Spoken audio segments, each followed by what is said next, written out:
Thank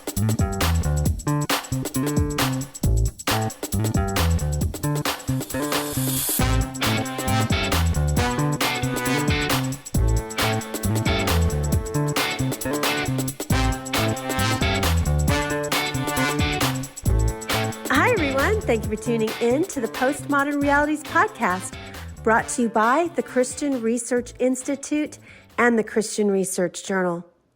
I'm Melanie Cogdill, managing editor of the Christian Research Journal. It's January 2024, and this is episode 376, which is a conversation about the Twin Flames universe cult. On this episode, I'm joined by Lindsay Medenwalt, who is Director of Ministry Operations at Mama Bear Apologetics. She also serves as a consulting editor for the Christian Research Journal. Lindsay has a master's in apologetics and ethics from Denver Seminary, a JD from St. Mary's School of Law, and a master's in public administration from Midwestern State University. Lindsay has written an online exclusive article about twin flames. Her article is called Escaping Twin Flames, Why People Are Falling for the Love Cult. And you can read her article for free at our website, equip.org. Lindsay, it's good to have you on again. Hey, Melanie, I'm so glad to be back. Well, before I start asking you about the subject matter of this Netflix docuseries, I think our listeners want to know, why should Christians even watch a show like Escaping Twin Flames on Netflix? What's the value for them? And, is it appropriate for Christians to watch this? Because why should they really care about this particular subject matter? And if some Christians could watch it, how should we respond to this kind of material if, in fact, we do? Melanie, this is a question that I have been thinking about for a while now, because I study cults and fringe religions a lot. I hesitate to use the word enjoy, but I am drawn to studying them. And I do watch a lot of what I'd call culty television, shows about cults and fringe religions. And I think a lot of people do.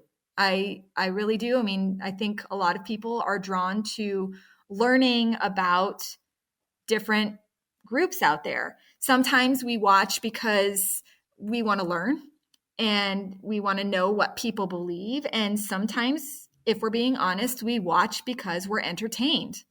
I think that Christians should avoid watching if you're merely trying to be entertained, because these are real people who are made in the image of God, and God wants to call them his own.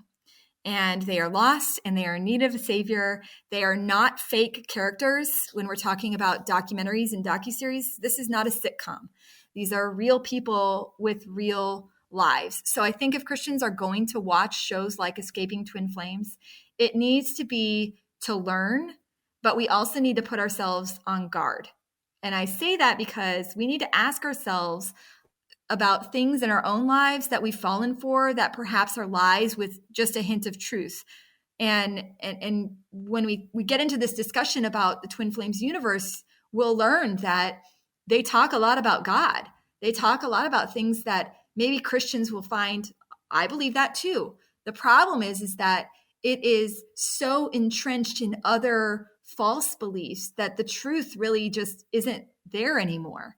And we need to be on guard so that we don't fall for groups and religions like this.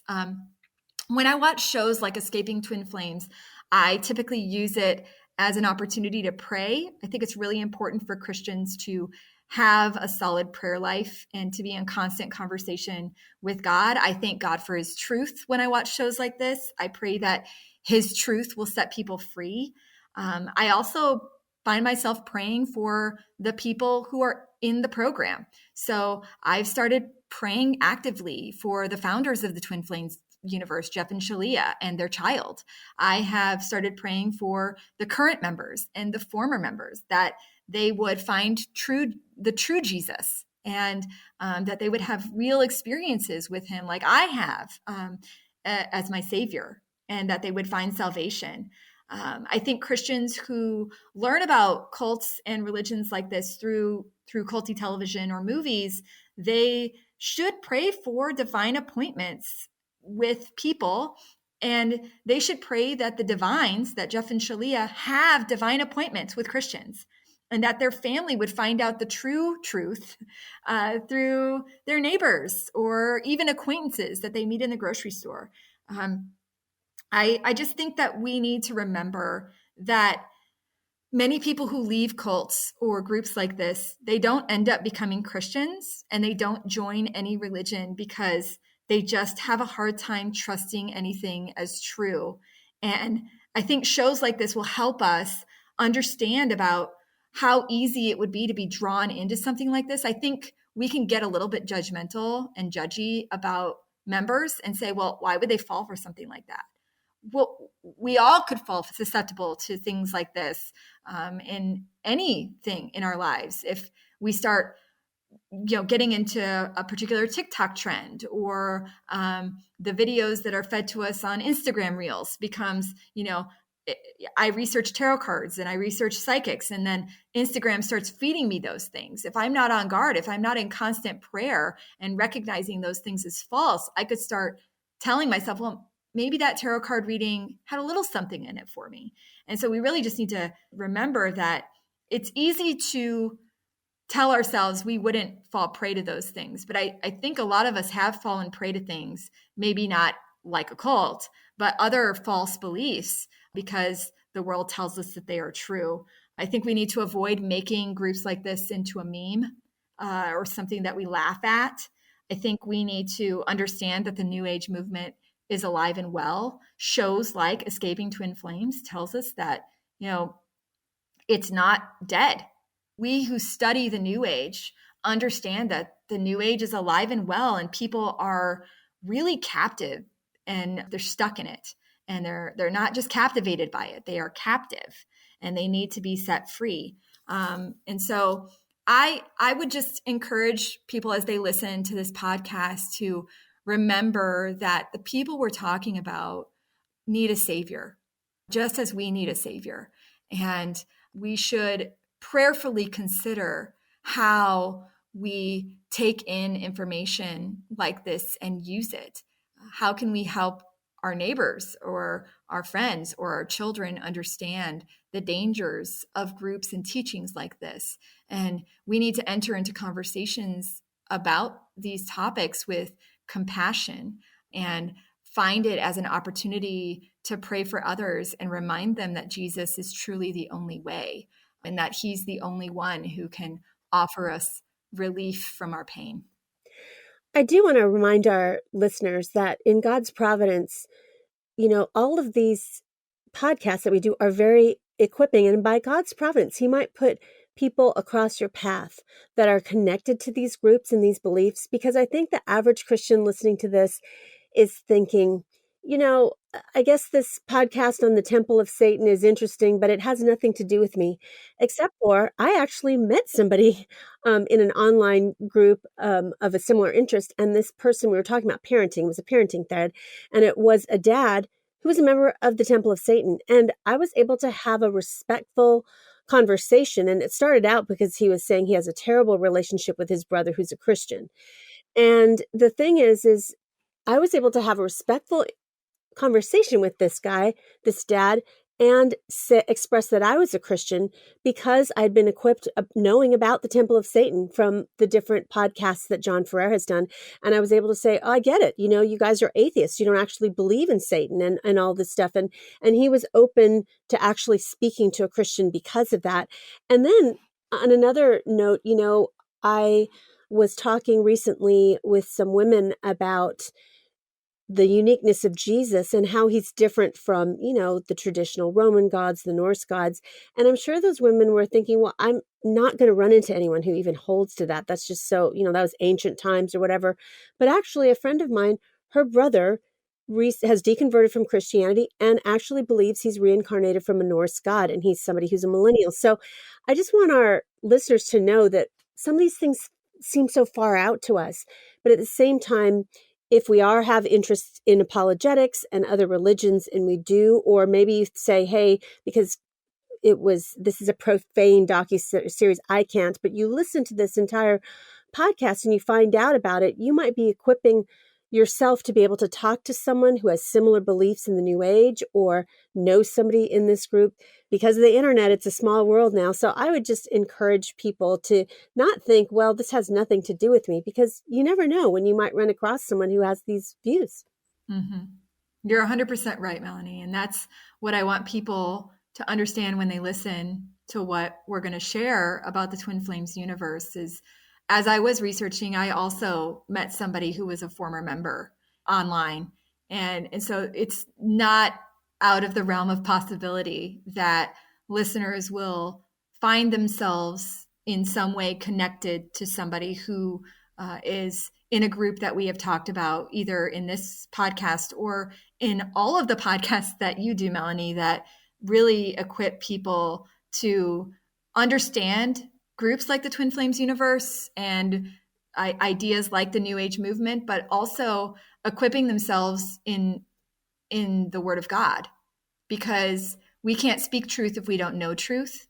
And it's important for us to be able to know truth in order to spot false ideas.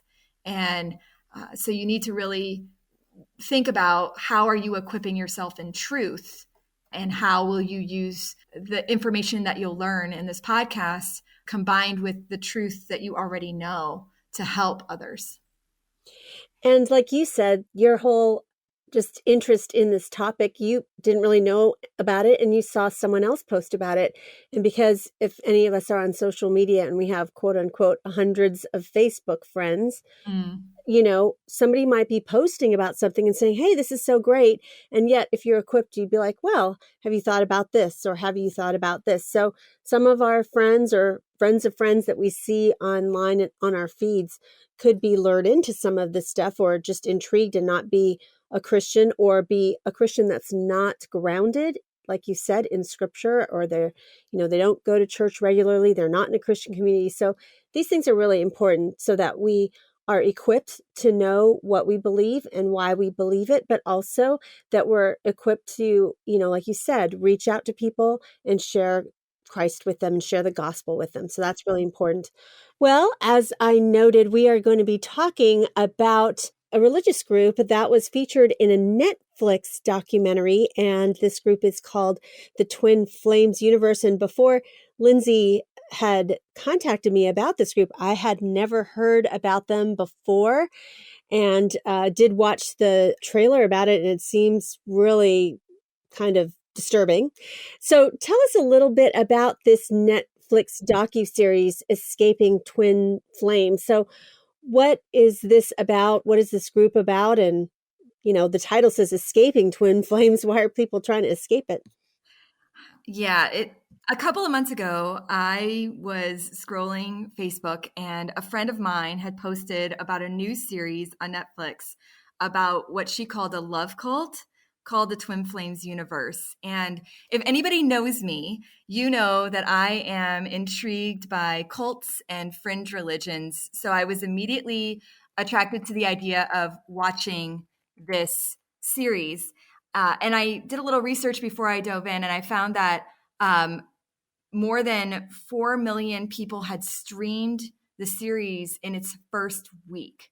So it was really popular, really quick, and a lot of people were learning about it, but I still wasn't getting any answers except from what I saw in the trailer too. So I decided to watch the whole thing, and I binged it very quickly. And I found it to be extremely educational. I learned a lot about the Twin Flames universe, but I also found it to be extremely disturbing. So from the outset, I want to make it clear to the listeners that this is a rated R docuseries. I don't know that it's actually rated R, but for our listeners in particular, I'm going to go ahead and slap the R rating on there, because there's a lot of bad language, and they talk about sexuality a lot. So it's not something that you're going to want to watch if there are kids around, for sure. But if you know that you are not wanting to watch that kind of thing, I suggest that you just stay away from it and listen to this podcast and learn about it from here. So Jeff and Shaleia they swear a lot and they talk about sex a lot, but that doesn't really tell you what the twin flames are about. The series doesn't shy away from those things because I think it talks to the core of who Jeff and Shalia are. They're the founders of the Twin Flames universe, and also what the Twin Flames members might believe. The series was born out of an article that was published on Vice, which is an online magazine, way back in 2020. So this isn't a new thing. It's been written about, it's been talked about, and there's actually another docuseries on Prime on the same topic. They came out about a month apart. So there's a lot of information online about the Twin Flames universe, but again, I don't necessarily recommend that people watch the series or research it. That's what I've done, and hopefully you can learn about it from here, and that's enough. The series tries to get the viewer to have an emotional connection with former cult members and family members of people who are still in the cult. And I want to say that it does a pretty good job of drawing you in and making you feel like something is wrong, even if initially you're not quite sure what that is. I will say that, like most documentaries, it's pretty one-sided. It shows the dark side of the organization. It's not a lot of good and happiness about the organization. And it raises, I would call it, a number of allegations against the Twin Flames universe. And it accuses members and the founders of indoctrinating its members and abusing its members. So those are pretty steep allegations, Melanie. And the producers did say that they reached out to Jeff and Shalia, but they refused to comment. I did find a social media post that was responding to it, and it said that they disagreed with everything that was presented in the documentary, and they deny any of the allegations, which I guess somebody would expect. But essentially, the Twin Flames universe is a love cult where people go to find their number one love. That's the easiest way to put it, but it's sort of been taken to extremes, and we'll get into that later. Yes, it does sound fascinating, and for sure, social media can bring these things to our attention that we might not have known about before, or even things like Netflix. So you mentioned Jeff and Shaleia Divine, and first of all, is Divine their last name? Give us a little bit more background about them, because I'm assuming they run this group. Yes, Jeff and Shaleia Divine are the founders of the Twin Flames universe. They are a married couple. They claim to be in harmonious twin flame union, which is sort of a phrase that they've coined. Jeff's name has actually changed a couple of times in his lifetime. He was once known as Ender Ionethos, and if anybody has ever seen or watched or read Ender's Game, that's where he got that name from. And it's a play off his original last name, which is Ion. Shalia used to be known as Megan Plant. Both have changed their names because of their spirituality. So I'm just going to call them Jeff and Shalia. Their chosen last name is Divine, and it's because of their spirituality that they've chosen that last name. And I think that both of them have officially changed their last names. So that's what's on their birth certificates at this point. Jeff is from Michigan. He has a business degree and he, went to college for business.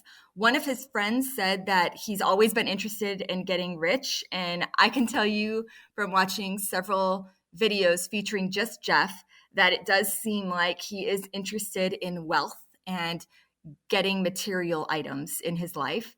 Shalia is from Canada, but she lived in Arizona, and she was a photography student before meeting Jeff. Both were raised in the Roman Catholic Church. Both have backgrounds in Catholicism. They are not Catholic now, nor do they profess to be Christians necessarily.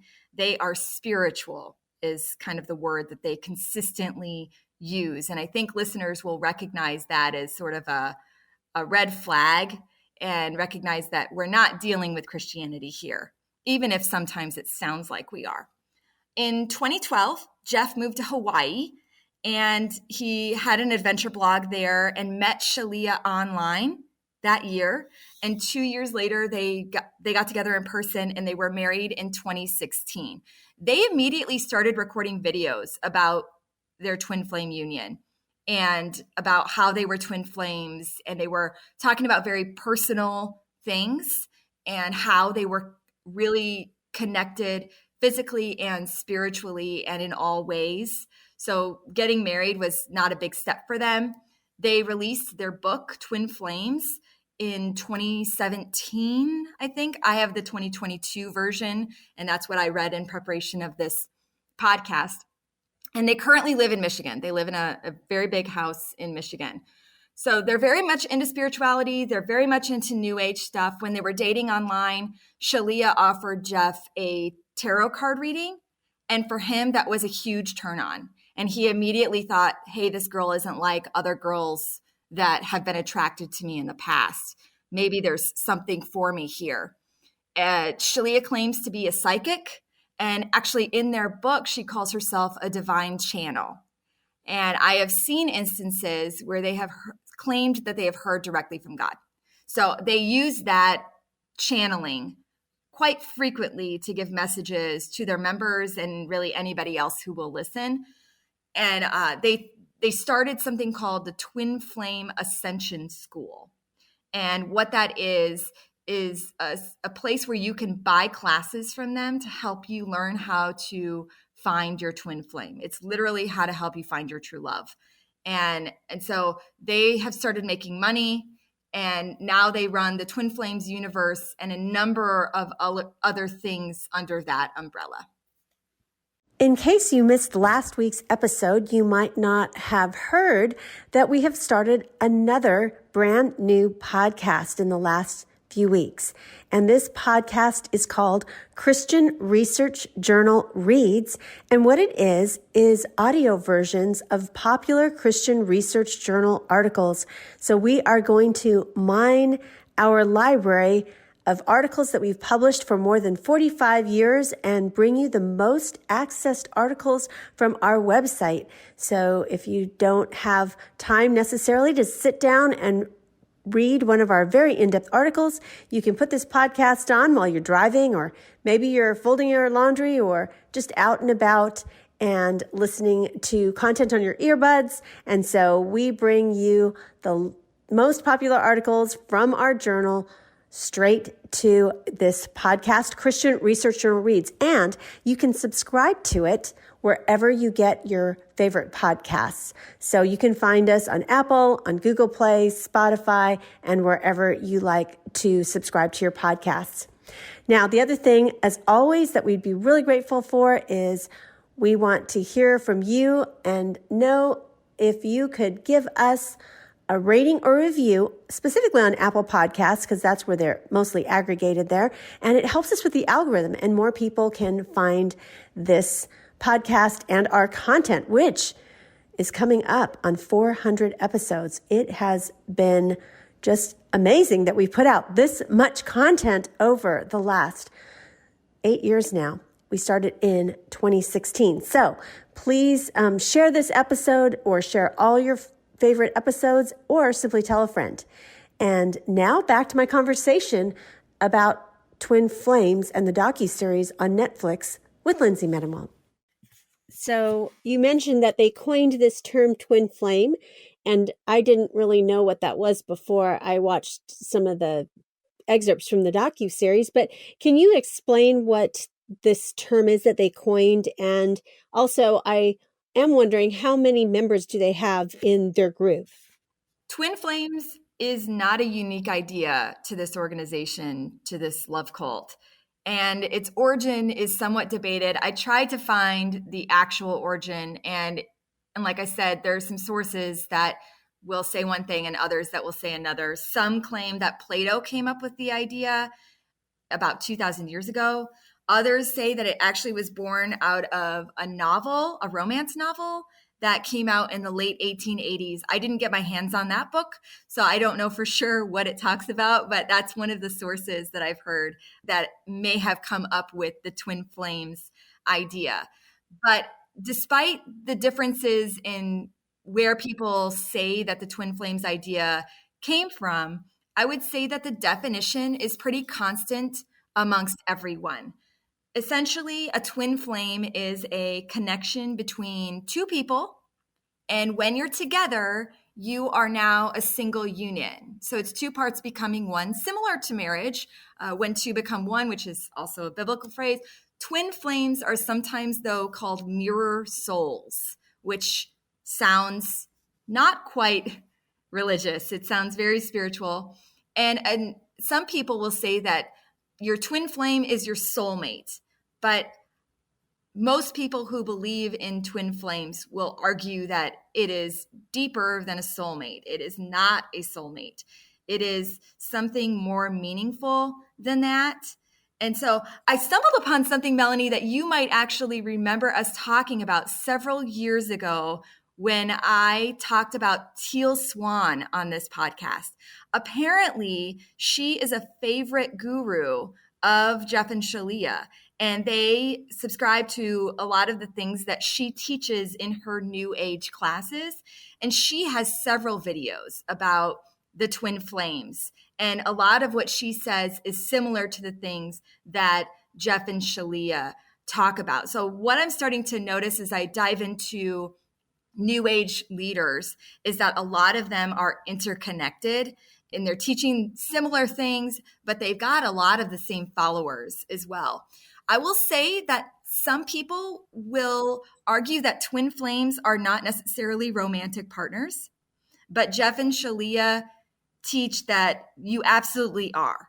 And I found a lot of videos about intimacy between twin flames and how powerful it is, according to Jeff and Shalia. I'm trying to keep it as G-rated as possible, but the videos are not G-rated on YouTube. They talk about intimacy in very crass ways between twin flames, and Jeff and Shalia don't shy away from crassness, and you'll see that if you ever watch any of their videos. But they teach that your twin flame is the same soul or essence, and that twin flames were created by God at the exact same moment. So twin flames are actually the soul's highest and perfect eternal, they call it complement. And so they have really not come up with a twin flame idea, but they are rolling with it and decided that they were going to be a little bit different and call it a harmonious twin flame union, which just is another way to say that you have achieved a connection with the person that God intended you to be with. And the Twin Flames Ascension School is designed to help you figure out how to achieve that.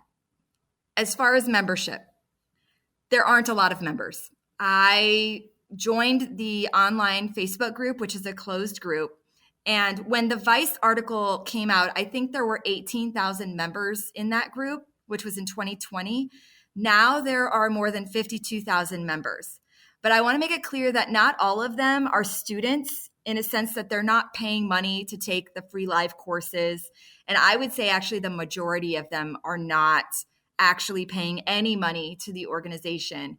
I think they're just there to learn from the different postings that happen in the closed group.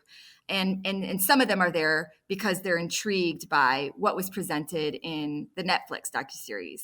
I would say that they don't have a lot of, comparatively to other large YouTube groups, they don't have a lot of subscribers. The Twin Flames Universe page has about 19,000 subscribers, and Jeff and Shalia have a YouTube page, and that has 30,000 followers and subscribers.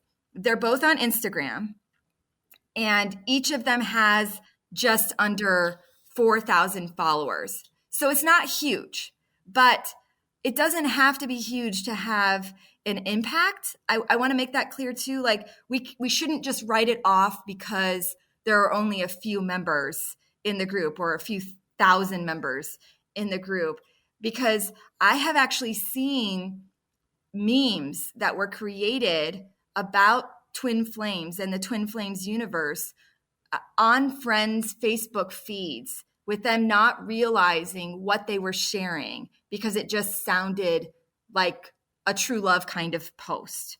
So it's making an impact even if people aren't assuming that it's making an impact. That's really fascinating. So, how do members find their twin flames and I guess what they're calling a harmonious twin flame union? And why are, it's like you mentioned, it's a smaller group. So why would people be attracted to this premise? Why would they say, oh, I want to be involved in this group? I think true love and true connection with someone is pretty important to people in general. And I think with the COVID pandemic and people feeling isolated for so long, that sort of makes the internet a good breeding ground for groups such as this that promise that you will find your true love's match, and they can help you get there. As far as people trusting them, I unfortunately think that they just believe them because they seem like such nice people, and they seem mostly down to earth unless they're flaunting their wealth. And I say that meaning most of the times when you see videos featuring Jeff and Shalia, they're wearing normal people clothes, sweatshirts and jeans and hats, and it just looks normal. But then when you see other videos where they're talking about where they live and what kind of cars they drive, you recognize that maybe things aren't as simple as they seem, but they do seem like nice people. And if somebody is promising to find you your true love, and you haven't been able to find your true love before, some people are really desperate for that. Now, I don't have numbers, Melanie, of how many people have signed up for their classes or paid money. I know that you can get the first couple of lessons for free. I signed up for their free trial and received some lessons myself. Those are just PDF files. They're not videos. And then you can buy courses to help you achieve this twin flame union. The courses cost between, they're very big into numbers being even or being the same. So $333 a month or $444 a month. And you pay that money and you get access to 100 live sessions a month where you can tap into live classes. And some of them are with Jeff and Shalia, others are not. And the whole idea is that they will spend time with you so that they can sort of dig in to who you are and what you're looking for. The docuseries features a lot of these live videos that they've found and that they've gotten access to. And it's a little disturbing. It's a lot of disturbing, actually, the way that Jeff and Shalia treat some of the members who are on this quest to find true love. And I can see why the allegations of abuse would come up, because Jeff is not, he will yell and he will call names to people who are not doing enough in his mind to achieve their twin flame union. Finding their twin flame union, how do you do it? That's the $1 million question. And it seems like it's usually somebody who's already in the person's life. Jeff and Shalia will sort of dig in and try to find if there's a person already there. And then they'll say, well, I think that's your twin flame union. Sometimes it's an ex girlfriend or an ex-boyfriend. And Jeff and Shalia will assign twin flame unions. And in the end, they're the ones who will call it, they're the only ones who will say you are in a harmonious twin flame union. And that's really what they're working toward. Jeff and Shalia, they sometimes get it wrong, but a lot of times they will promote those couples intensely. They will be the faces of the universe, so to speak, of the successes that they have had in uniting people into their twin flame unions and keeping them there. So I just wanted to find out, because obviously there was a documentary and its title is Escaping Twin Flames. So what is troubling about Jeff and Shalia and their approach? And if people are trying to, quote, escape the twin flames, are they trying to convince members to stay in their group? I mean, why do people think they want to leave the group? This was an interesting part of the docuseries to me. They featured some moms, a group of moms who are trying to get their children out of the group. And they featured some other family members, but they also featured some former cult members. Now, I am reminded of some of the books and materials that I've read on another prominent group here in the United States where people have talked about escaping the organization and literally running for their lives from this particular organization that I will not name. But so that's what I think about when I hear escaping anything. I think of members running away and being chased, but that doesn't seem to be exactly the case. Obviously, they want to keep their members. Their members are paying money, not just for the school. They're paying money for counseling sessions, which are extra money. They're paying money for going to large group sessions. And there's just a lot of money to be made by having people become members of the group. If a member decides that they want to leave, I have not seen much fighting for them. And the former members who are on the docuseries don't really talk about anything alluding to the fact that Jeff and Shalia tried to keep them there.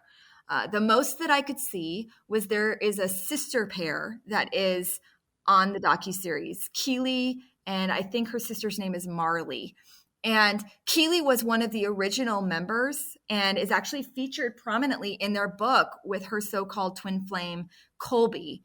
They are not together anymore, but they are still in the book as a successful twin flame union. And Keely recruited her sister, Marley, to join the group. And the closest I could come to escaping the twin flames was Keely literally driving to Marley's house and saying, "We need to leave now," and pulling her from her home. And they drove to an undisclosed location, and that was how they escaped. But I didn't see any fighting for them. And in fact, I found that it was the opposite. They ended up getting blocked by the group and shunned, so to speak. So that's a culty word. That's shunning. It means that you were in the group and now you're not in the group and nobody's going to talk to you. Nobody's going to give you the time of day. So I think the escape part, Melanie, really comes from people being able to find the truth about the twin flames and realize that they're being fed malarkey from Jeff and Shalia. I think that's the best way to put it. And to have the confidence to step out of it.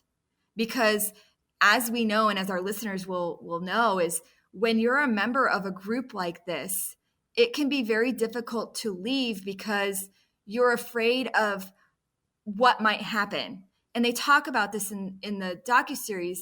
The members ask, what were we even afraid of? The former members. They'll say, what were we afraid of? What were they going to do to us? And nothing happened to them. But that fear is what's keeping so many members in the group and holding them there because they don't know what will happen if they leave, except that they might get shunned and lose all of the friendships that they've made since they've been a part of it.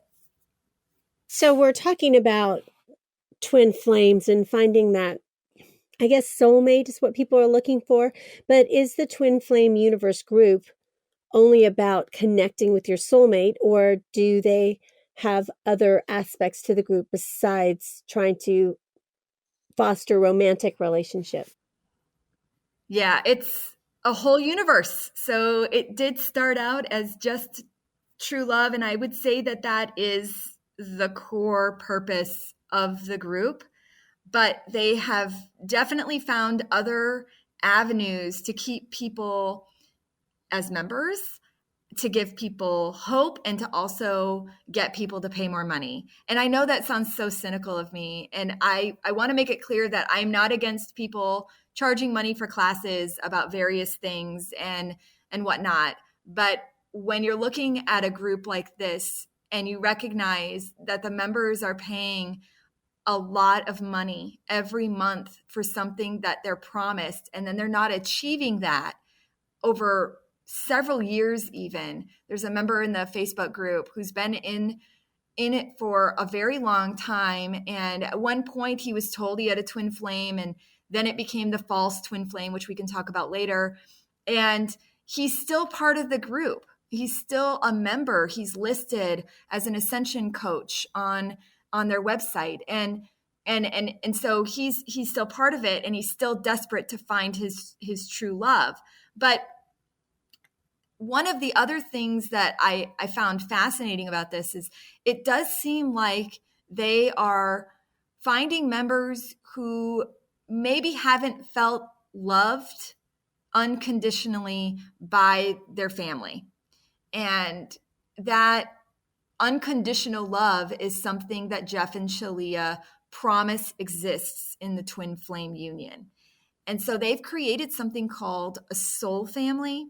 There's a video that was featured on the Netflix series where one of the members whose family was actually wanting to rescue her from this cult, she wrote a letter and said, "Leave me alone. I don't want anything to do with you anymore.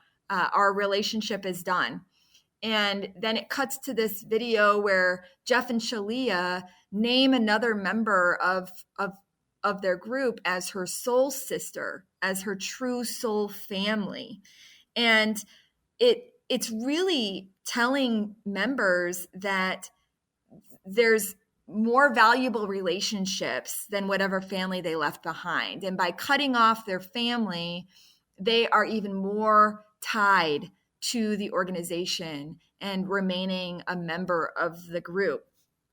I also found something that might catch you off guard a little bit, Melanie, but they have a menu planning service. It's called Divine Dish, which I think is probably based off of their chosen last name, Divine.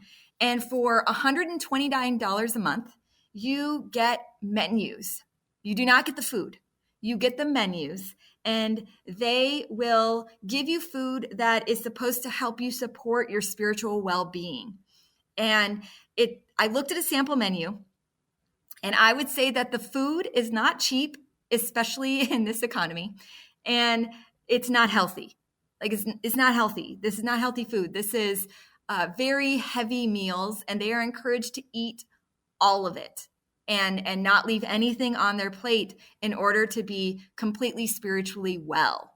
And one former member who was featured on the series said that she went on this plan and she gained 70 pounds in 9 months.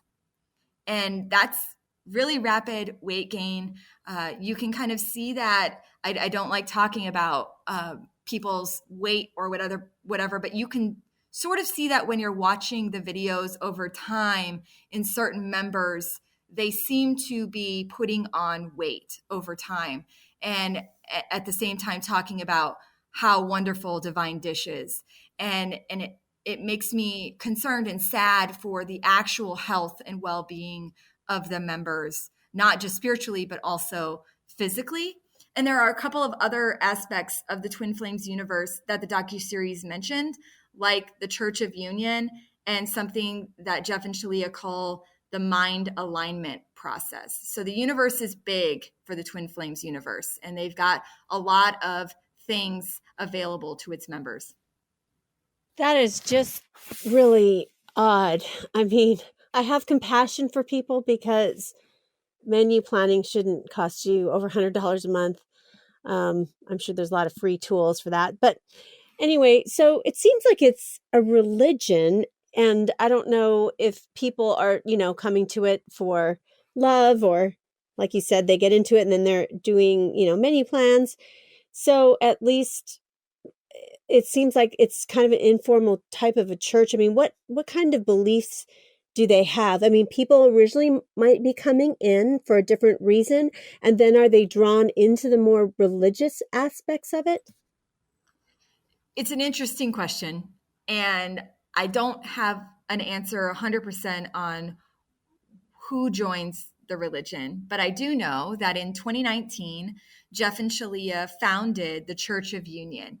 And if you go to the Church of Union website, it says that The goal is to quote, and I'm quoting here and I'm going to read it so I don't get it wrong, unify all religion under one spiritual umbrella.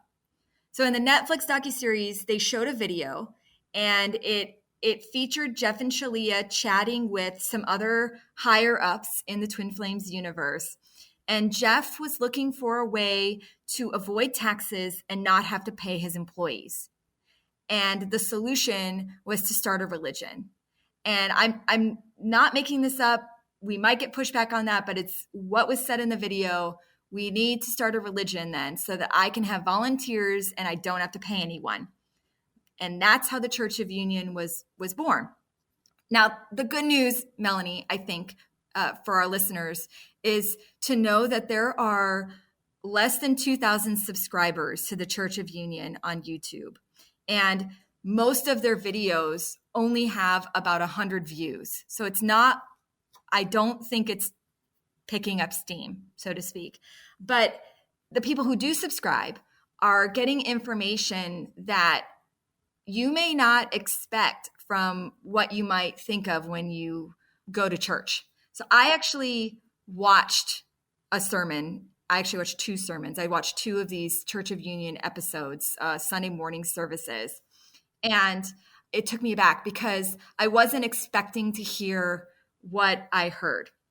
I want to preface this by saying that Jeff has claimed to be the second coming of Christ. So for those who are in his inner circle, it wouldn't be surprising to know that he has started a church. He's been called the Father Christ, and Shalia has been called the Mother Christ, and their daughter, who was born last year, they call her the Princess of all creation. And I watched the video where Jeff was claiming to be the second coming of Christ, and he said that he and Jesus look exactly alike. Jeff has very pale skin and bright blue eyes. And he said that that's exactly how Jesus looked, which historically we know that that is not accurate because Jesus was from the Middle East and most likely did not have pale skin or blue eyes, regardless of what art has indicated in recent history. So that's a problem. But also problematic is then Shalia said something very gross and joked about having intimate relationship with the Christ. And everyone in the group laughed. And I was very disturbed by it. And I don't label a lot of things blasphemy just out and out, but that video, I had to walk away for a while and come back to it later because I just couldn't handle it. So when I was watching the Church of Union episodes, I wasn't quite sure what to expect. I just wasn't sure. They start with songs, like a normal worship service, like if you were going to church. So if you're just stumbling upon their Sunday morning live stream, you might think, oh, it's a worship song. I'll join this sermon. And I looked up some of the lyrics that were being put on the screen, and they used a song by a pretty popular band, but they changed the lyrics to suit the needs of the Twin Flames universe, which I'm not sure is legal, but that's neither here nor there. And I couldn't tell if they were talking about Twin Flames or God in the song. And then they had a prayer kind of / meditation thing that ended with namaste, which is a very new age thing. And then they had a tarot card reading. So they had a woman come on the screen and she offered a tarot card reading for everybody who was watching. And then she cuts to their minister. And before the minister started talking, she opened with a video of Jeff and Shalia leading them through a series of 3 opening ohms. So you just see them ohming. And they did that at the end as well to kind of close out the sermon. And this sermon that I watched, the one that I'm going to talk about, it was about drifting away from God. The minister said that we're co-creators with God. That's a new age thing. But the bulk of the sermon was really a self-help guide to overcoming barriers, which is a very Twin Flames universe thing. That's kind of their hope, is that you will overcome barriers so that you can get in touch with your twin flame. It didn't involve any kind of scripture whatsoever. And it was just the minister telling us how to be successful and how to keep striving in life. But what was super problematic, Melanie, is that it ended with a prayer. And the prayer talked about asking God to lead and to help us share God's truth with others. And then it ended in Christ's name, Om, Amen. So that's the first time I've really heard them talk about Christ other than Jeff being the second coming of Christ. They don't really talk about Jesus very much. It's very God-centric. But then she closed the prayer in Christ's name. We don't have the time to get into all of the beliefs of the Church of Union. I would say that their beliefs are definitely New Age. They believe in reincarnation. They believe in psychic power. They believe in ascension, which is reaching your highest vibrational state so that you can achieve perfection and ascend in this event that New Agers believe is going to happen. They believe in vibrational energies. They teach that they are one with God, that all is God. Not everything they teach is wrong, though. There are nuggets of truth that I heard in the midst of all of the other things that they were teaching. And that's, I think, where the problem is, because someone could stumble on this and think initially that it's Christian, at least based on the way that they had it structured and the prayers. I would hope that there would be red flags if they saw a tarot card reading and heard Om, but maybe somebody who was viewing it would just brush that off and not take it too seriously and continue to watch and continue to dive into their teachings. Some might hear words like God and Christ and assume that it's a Christian church, but it's not. It's very much intertwined with the Twin Flames universe and the Twin Flames union idea. They use Jeff and Shaleia's words as scripture. Twin Flames words are all over the place. If you watch them, Jeff and Shalia will consistently refer to unionism and the Church of Union. They talk about giving it all to God and how loving God fully is essential, which that's true. But then they add in this New Age garbage and it gets muddied. It's no longer what the Bible tells us. It's what Jeff and Shalia tell us. And I've watched a lot of their videos, and they're usually sitting in front of a giant bookshelf full of books, which, if anybody knows me, I will pause YouTube videos and look at books behind people because I'm a bibliophile and I love books. And in their case, they have a ton of books on spirituality, and I could find a Quran, but I couldn't find any Bibles. Now, that's not to say they don't use a Bible. It's not to say that it's not there, but for me, it wasn't prominent and I didn't see it. And for me, that's a warning sign that this is not a Christian group and that this is not a Christian church, even if it uses Christianese. That is just so odd in some sense. Now, they also hold to something called the mind alignment process. What do they mean by mind alignment, and how do they practice that in their group?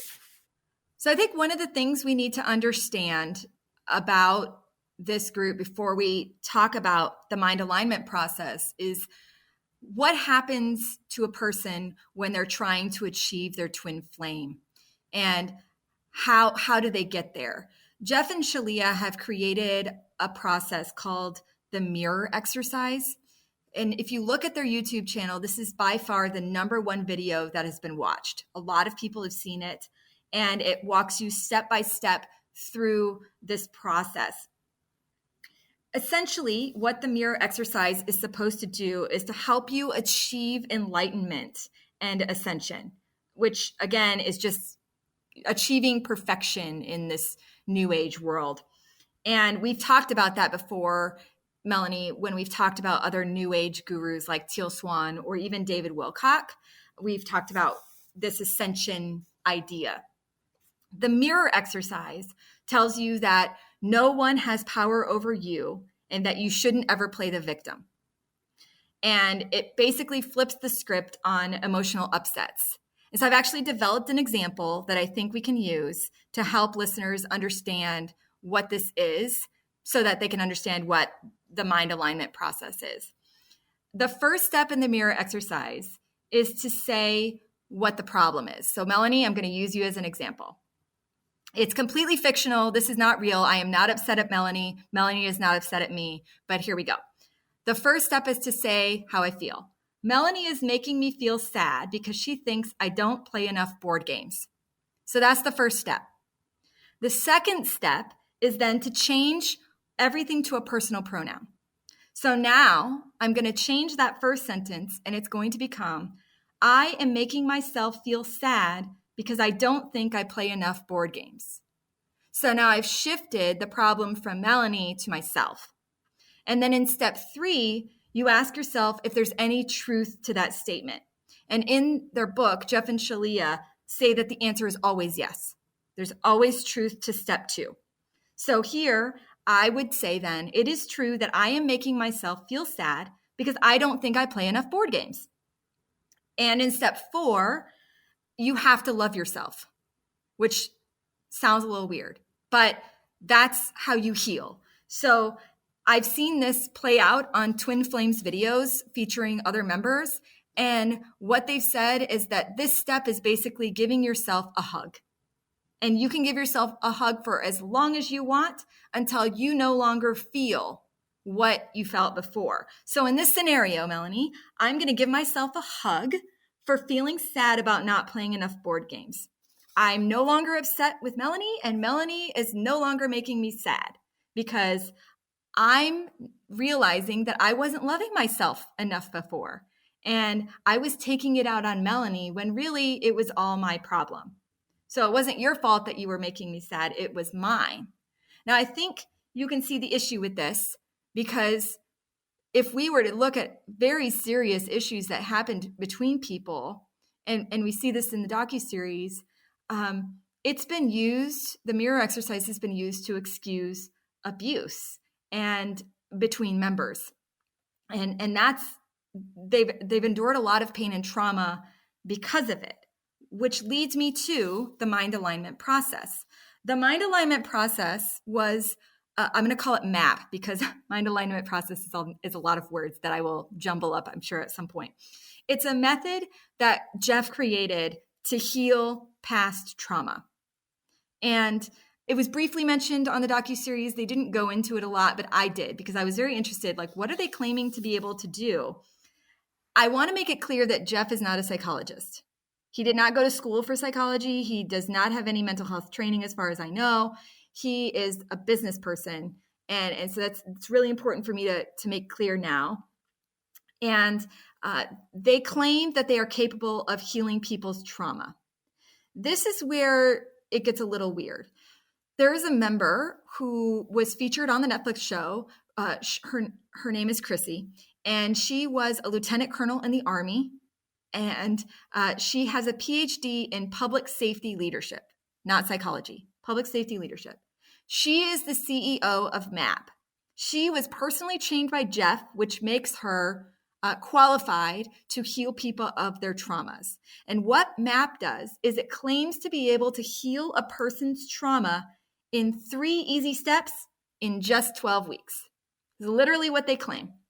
And I was like, well, maybe they've hired psychologists. Maybe they have mental health professionals that work for this piece of the puzzle. And so I scrolled through all of their people. Only one has a bachelor's of science in psychology. Nobody else has any background that I could tell in psychology or therapy. They were all personally either trained by Jeff or Chrissy, which gives them the qualifications. It's also really important that the director of training, the people who are training the people who are healing the trauma, is a chef. He is not a psychologist. He's also Chrissy's husband, Jason. And this is really problematic to me because what they are doing is they're claiming to heal people's serious, deep wounds without any training. And Chrissy and Jeff were talking about on the docuseries, they were talking about targeting military members who suffered from PTSD and scouring the internet and grief websites and trauma groups on social media looking for potential clients. Okay, so what happens when you sign up for MAP? You pay $1,499 and they make a claim that they will heal you of your trauma in 12 weeks. I was very upset by all of this and kept scrolling through the website, and I just kept digging and digging and digging. And I finally found a disclaimer, and I'm going to read it so that people understand why I'm upset when I talk about this. I'm going to read it so I don't mess it up. This is what it says. The disclaimer says, remember the diagnosis and treatment of PTSD requires trained medical professionals. Mind Alignment Process Inc., MAP practitioners are not trained medical professionals or counselors, nor do we purport to be. MAP should not be used as a substitute for seeking professional care for the diagnosis and treatment of any mental psychiatric disorders. So they are getting people to pay about $1,500 to get healing from people not professionally trained to treat people with trauma. Not to mention the fact that some former members claim that Chrissy told them that they had past childhood trauma that needed to be healed in order to find their twin flame, so that they would need to go through the healing process. The trauma couldn't be resolved through their mirror process. Those former members claim to have zero recollection of any childhood trauma. So I fully recommend that people avoid MAP and any healing process offered by anyone that's not managed by professionals with trauma training. At best, it's simply just not going to help you. But at worst, it could actually be more dangerous to your mental health. So I would encourage all listeners, if you hear anybody talking about the mind alignment process or MAP, I would highly encourage you to let them know the truth of what it's actually doing. Wow, that sounds like they've got a lot going on, from their Church of Union to matching people with other potential twin flames to offering these suspect services to help people with past trauma. So the Netflix documentary didn't go into some of the stuff that we talked about. What was the main focus of the series? Yeah, so although the Netflix series did briefly mention these things, it's seriously only 3 episodes, 3-hour-long episodes, so they can't cover all of it necessarily. But I would say that it focused most on gender issues.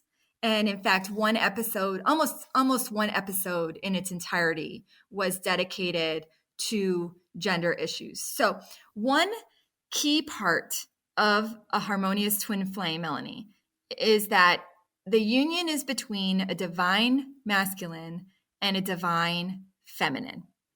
The idea, of course, like I said, it's not unique to the twin flames universe.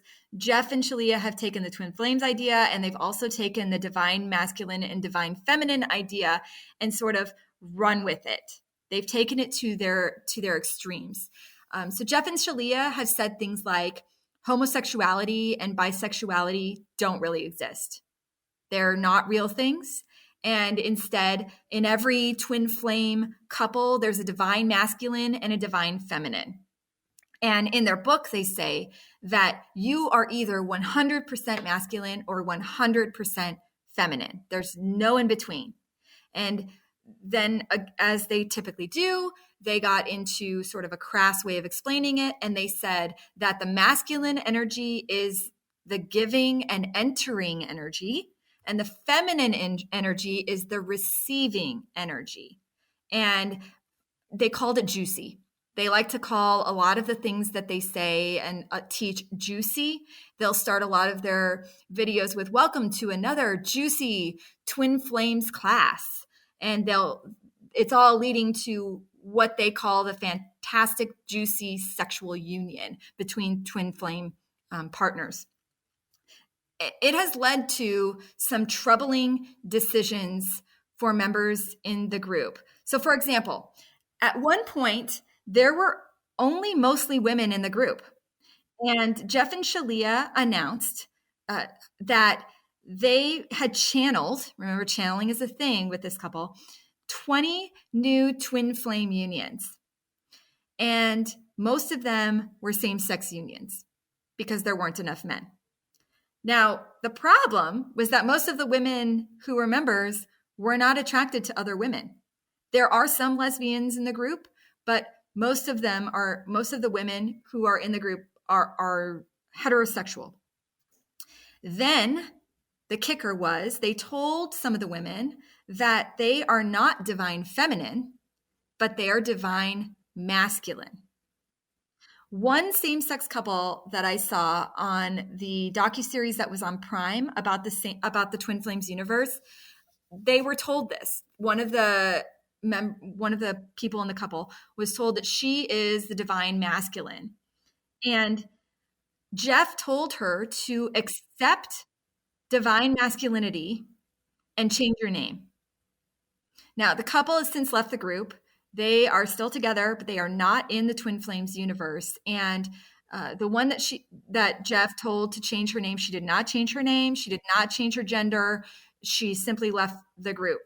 And this is a hot topic button we're going to talk about a little bit more, but at the end of the docuseries on Netflix, they actually offer recommendations for those who need transgender support, because the series is definitely skewed towards supporting same-sex unions and gender transitions, but only in situations where people really wanted to do those things. And you'll learn that Jeff and Shalia were encouraging them to do some things. Wow, that's fascinating, especially the fact that there's more women than men. So it seems very troubling that Jeff and Shalia are trying to encourage their members to transition to different genders based on this, the overwhelming amount of women in the group and trying to find twin flame. So how have their members responded to their encouragement to transition? And has there been, any kind of response to what they're asking members to do outside of their Twin Flames universe? So I'll say that the Twin Flames universe and Jeff and Shalia have denied that they have encouraged anybody to change their genders. But in the videos that I saw of their live classes, it does seem to strongly skew that way.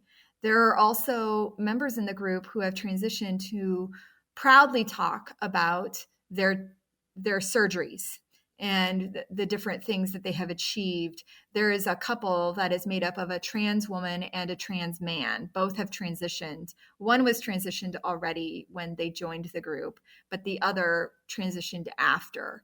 And so that's a very interesting twin flame union, just on its surface. But the response appears to be mixed. Some did as they were told. They changed their outward appearance. They started dressing in a certain way. They cut their hair. They changed their name. And then others left. Some have actually transitioned, like I said. And some of the things that I've heard current members who have transitioned say is that they think that this is how it was always supposed to be, that Jeff and Shalia helped them find their truth. And that's a very culture-centric topic. Finding your truth. Jeff and Shalia led them to their truth, so to speak. But other members have downright refused to be pushed into identifying as a different gender. There was actually a trans member who was transitioning when they joined the group. And I'm just bouncing around pronouns because I don't remember their name, his name. Either way, it's very confusing. They ended up leaving the group because they were so disturbed by Jeff and Shalia telling people to identify in a certain way. And it felt like Jeff and Shalia were forcing people to change when they didn't really want to change. And that led me to kind of look into what outsiders have said about this. The response has been really loud from homosexual and pro-transgender groups. They don't approve.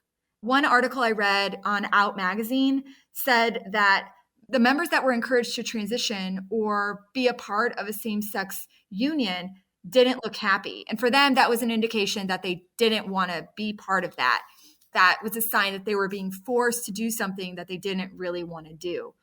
The Netflix series also featured a transgender activist that spoke out very boldly about this topic and said that forcing people to change genders or identify in certain ways was wrong. And I think even as Christians, we definitely agree that forcing people to do things like that it's wrong. And we can find agreement with transgender groups and homosexual groups on this point. It's wrong for Jeff and Shalia to be forcing members to be doing these things. And listeners might be like, well, are they forcing them, or are the members freely giving their consent to do this? One of the things that we need to understand about cults and groups like this is that it might seem like they're giving their full consent, but it's probably not that simple. There's something called coercive consent, and that's a pretty common theme in cults. And what it means is that people accept something from a leader, in this case it would be Jeff and Shalia, because they want to make the leader happy, or they don't want to be pushed out of the group and shunned if they don't obey. Former members of the Twin Flames universe have said that if they didn't do what Jeff wanted them to do, they would be publicly shamed by him in their live classes and publicly mocked by them for not falling into line with what Jeff and Shalia told them to do. And so that is keeping people in the group, but it's also allowing people to say, well, maybe I should do this so that I don't make him mad at me. And again, it's this fear of the unknown. They don't know what's going to happen if they leave the group or if they don't do what they're told to do. So I think the bottom line on this issue, Melanie, is that we need to be compassionate. We need to be a compassionate people, because as the years go forward with these members, some of them are going to come to realize what has happened to them, and they're going to have to pick up the pieces for the mess that they are in. And for some of them, it's really problematic because they have changed their gender and they've changed their identity and they've shunned their own family members because they want to be in this group. And if they leave, they're going to be shattered, and they will need support, and they will need love and somebody to help them out of it. And so I think compassion really needs to be a running theme when we're talking about people who are coming from groups like this. So does Jeff and Shalia have some kind of, ultimate goal for their group? I mean, I know that you mentioned in this podcast that he wants to make a lot of money. What is really their purpose for all these different offshoots, like even the services that they're trying to offer for people with trauma? They're not even claiming that they're qualified to do it. So what are they thinking that they would like this group to really be? I think money is definitely a part of it. I saw estimates online that Jeff and Shalia are worth somewhere in the range of $5 million. And this is interesting because in one video that they showed on the Netflix docuseries, Shalia talks about how when she met Jeff, she was living in someone else's garage. And in this event that was featured in the video, she was decked out in, I think it was Chanel. I might get the brand wrong, but some expensive brand. She was decked out in it. And they are constantly flaunting their wealth. There is a video online where Jeff is giving us the grand tour of his home. There are massive crystals on their fireplace that are worth thousands and thousands of dollars. They have a swimming pool and a large estate in Michigan. And they have fancy cars that I think he has Ferrari, maybe. I don't really know brands so well, but they are, he's got multiple cars. They have an SUV that has a fridge in the back, apparently. That was in one of their videos on Instagram. They're very excited about all of the fancy things that they own. Shalia is consistently flaunting various types of purses and luggage and brands that she wears, and a Louis Vuitton scarf that Jeff bought her, just a number of things. And they want their followers to think that they can get rich too.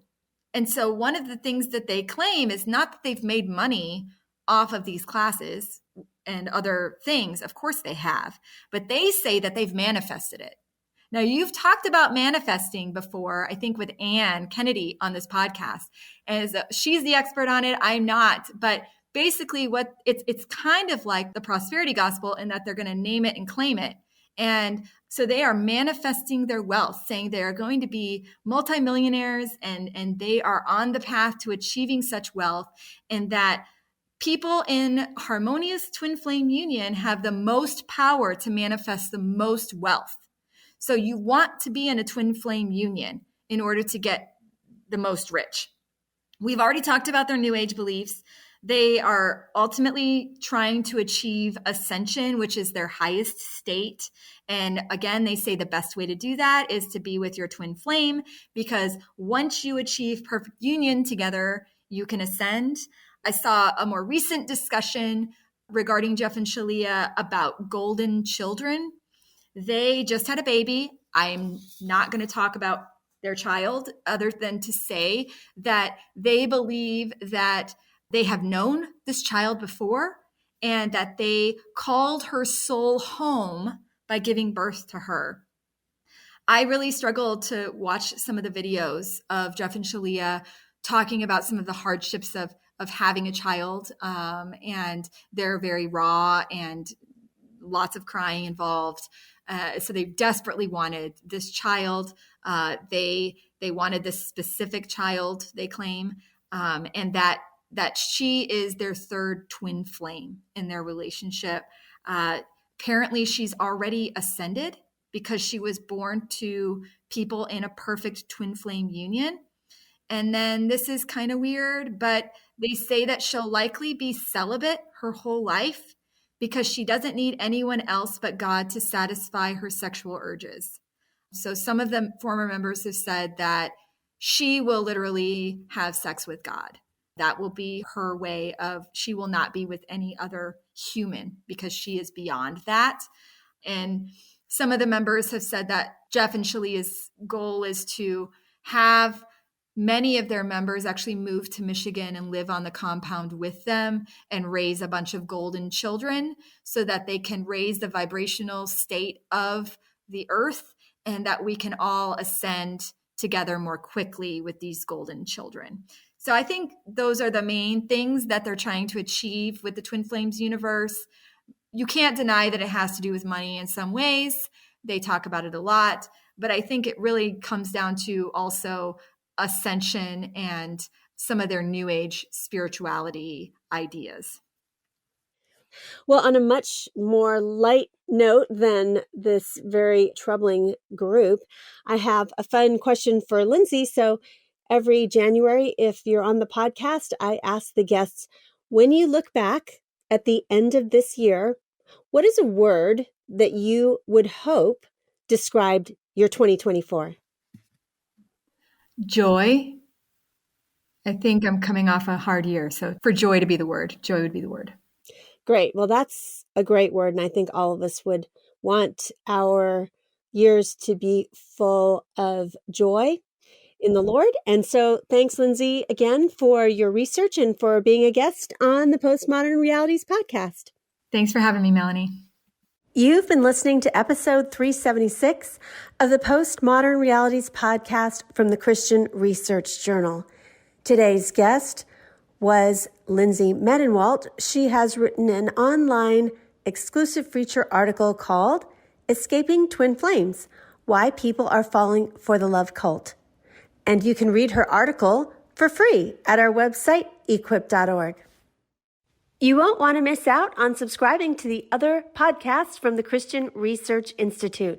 We have the Bible Answer Man podcast, which is published Monday through Friday with the best of the week on Saturday. It's hosted by CRI President Hank Hanegraaff and is available wherever you get your favorite podcasts. In addition, Hank has a podcast called Hank Unplugged.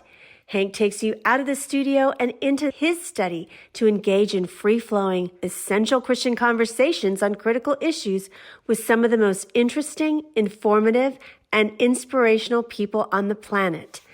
And you won't want to miss out on the brand new podcast from the Christian Research Journal, Christian Research Journal Reads presents audio versions of Christian Research Journal articles.